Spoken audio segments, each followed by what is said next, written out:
بسم اللہ الرحمن الرحیم۔ قرآن و حدیث انسانیت کے لیے وہ مینار ہدایت ہیں جس کی روشنی سے گمراہی کے اندھیرے کافور ہو جاتے ہیں،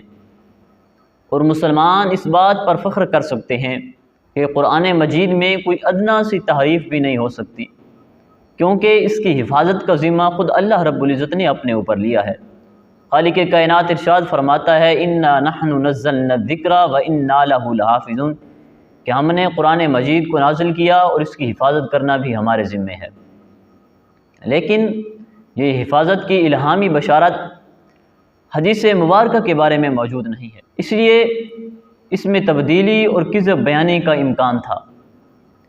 نبی کریم صلی اللہ تعالی علیہ وسلم کی حیات طیبہ میں صحابہ کرام رضوان اللہ علیہم اجمعین احادیث مبارکہ کو لکھ لیا کرتے تھے، اور پھر تابعین کے دور میں بھی احادیث مبارکہ کو جمع کرنے کی کوشش کی گئی، اور 3 صدی ہجری میں اس علم کو اور زیادہ عروج ملا جب صحیح بخاری، صحیح مسلم اور سنن اربعہ جیسے عظیم ترین مجموعے بہترین صورت میں سامنے آئے۔ جب صحیح احادیث مبارکہ کو جمع کرنے کا کام کیا جا رہا تھا تو دوسری طرف جھوٹے راویوں نے ایڑھی چوٹی کا زور لگا کر من گھڑت روایات، موضوع احادیث اور بے اصل قصوں کو رواج دیا، اور اللہ تعالیٰ کے فضل و کرم سے اس فتنہ کا مقابلہ کرنے کے لیے علم اسماء و رجال مارز وجود میں آیا، اور ہزاروں من گھڑت روایات کی شناخت کر لی گئی، اور من گھڑت روایات سے حدیث کے صاف چشمہ کو جو آلودہ کرنے کی کوشش کی گئی تھی، علماء کرام نے اس کا تریاق دریافت کر لیا۔ لیکن اس کے باوجود یہ فتنہ پوری طرح زائل نہ ہو سکا، اور آج بھی امت مسلمہ اس فتنہ کے اندر مبتلا ہے، اور فی زمانہ عام و خاص ایسے قصوں اور من گھڑت احادیث کی اشاعت میں کوشاں ہے، جن کی اصلیت کے بارے میں، جن کے موضوع ہونے کے بارے میں ماہرین علوم حدیث آگاہ کر چکے ہیں، پھر بھی عوام کے اندر اس کو بیان کیا جاتا ہے۔ اور وہ کون سے اسباب تھے جن کی بنا پر وضع حدیث کا کام کیا جاتا، من گھڑت روایات کو بیان کیا جاتا اور اپنی طرف سے بات بنا کر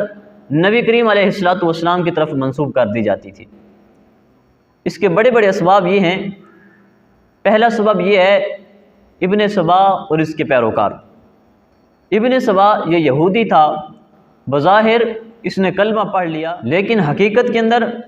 یہ حدیث مبارکہ کو اپنی طرف سے گھڑ کر حضور علیہ الصلوۃ والسلام کی طرف منسوب کرتا اور اس سے لوگوں کو گمراہ کیا کرتا تھا۔ ابن سبا اور اس کے پیروکار یہی کام کیا کرتے تھے۔ دوسرے، اہل سیاست بنو امیہ اور بنو عباس اپنی اپنی سیاست کو تحفظ دینے کے لیے وضع حدیث کا کام کیا کرتے تھے، من گھڑت روایات کو اپنی طرف سے بنا کر حضور کی طرف منسوب کیا کرتے تھے۔ تیسرے،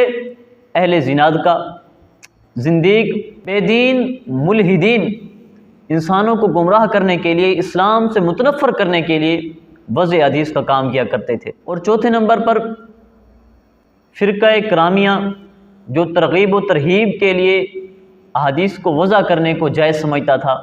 کہ لوگوں کو راغب کرنے کے لیے یا لوگوں کو ڈرانے کے لیے حدیث کو وضع کر لیا جائے، اس میں کوئی حرج نہیں ہے۔ پانچویں نمبر پر قصہ گو واعظین، ہوس و لالچ کے بندے حصول منفعت کے لیے، تھوڑے سے پیسے بٹورنے کے لیے احادیث مبارکہ کو وضع کرنے کا کام کیا کرتے تھے، اور اپنی طرف سے بات گھڑ کر حضور علیہ الصلوۃ والسلام کی طرف منسوب کر دیا کرتے تھے۔ چند نمونے میں آپ کے سامنے پیش کرتا ہوں حدیث مبارکہ کو گھڑنے کے، وضع کرنے کے۔ ان میں سے پہلا یہ ہے، ابن سبا اور اس کے پیروکار نے یہ اعلان کیا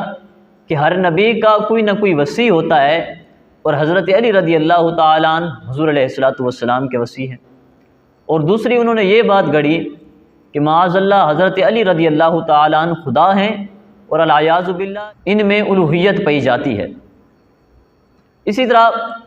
اہل شام کا ایک زندیق تھا، اس نے نبوت کا دعویٰ کرنے کے لیے، اپنی نبوت کی راہ کو ہموار کرنے کے لیے ایک حدیث گھڑی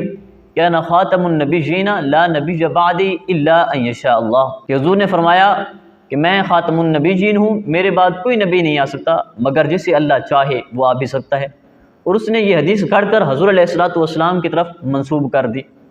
اپنی نبوت کی راہ کو ہموار کرنے کے لیے۔ تدریب الراوی کے اندر آتا ہے کہ ان رجلا من اہل البدعۃ رجع عن بدعته فجعل یقول، کہ ایک مرد جو احادیثیں وضع کیا کرتا تھا، احادیثوں کو گڑھا کرتا تھا، جب اس نے اس بات سے توبہ کر لی تو توبہ کرنے کے بعد اس نے کہا کہ انظروا ھذا الحدیث امن تأخذونہ، وہ کہتا ہے کہ جب تم کسی سے حدیث لو تو یہ ضرور دیکھ لیا کرو کہ تم حدیث کس سے لے رہے ہو، کس آدمی سے لے رہے ہو، کیونکہ فَإِنَّا كُنَّا إِذَا رَأَيْنَا رَأْيًا جَعَلْنَا لَهُ حَدِيثًا، وہ کہتا ہے جب ہم کسی رائے کو قائم کرتے اور اس کو پختہ کرنے کے لیے ہم اپنی طرف سے حدیث کو گھڑ لیا کرتے تھے، اور بعد میں اس نے توبہ کر لی تھی۔ تو اس لیے حدیث مبارکہ کو لیتے وقت یہ دیکھنا چاہیے کہ حدیث بیان کرنے والا کون ہے، کیا یہ حدیث صحیح بھی ہے یا صحیح نہیں ہے۔ یہ وضع حدیث کے چند نمونے آپ کے سامنے پیش کیے، اور انشاءاللہ العزیز اسی کڑی کو لے کر، اسی سلسلہ موضوع احادیث جو ہیں ان کا بیان ہوگا۔ اللہ رب العزت ہمیں اس فتنہ سے بچنے کی توفیق عطا فرمائے۔